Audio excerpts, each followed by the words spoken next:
proudly that I have never taken any action that resulted in the death of another human being. There's one kind of half exception. And I think about this all the time.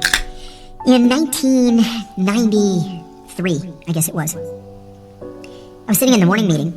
I told you earlier that every unit meets every day at 9 o'clock, and you just talk about what happened in the country that you cover overnight. I was in the morning meeting, and the secretary came in, and she said, "John, General Powell is on the phone for you. Colin Powell."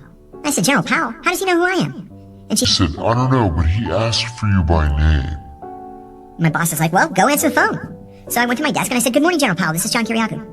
And he says, "John, if the Iraqis were going to kill the president, who would actually be in charge of that operation?"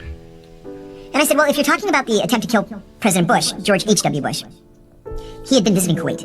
I said, "Kuwait operations are run from the Iraqi intelligence service's Basra station. But Basra station is headed by Sabr Abdulaziz Adori, the director of the Iraqi intelligence service." He says, "Where does he sit?" I said, "Baghdad." "Where exactly in Baghdad?" I said, "If you hold on a second, I'll look up the address."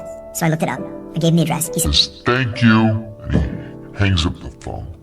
I go back in the meeting. They were like, "What do you want?" I said, "He wanted to know about Sabra Adori and the attempt to kill President Bush." I'm like, "Okay."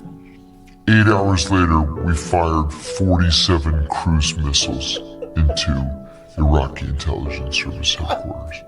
But by then it was the middle of the night in Baghdad. And we killed the janitor. What the fuck, bro? Dude, what the fuck is this guy talking about? I think I remember hearing that story. There was no one there except the janitor. It was at night, and some poor bastard is sweeping up and they killed him.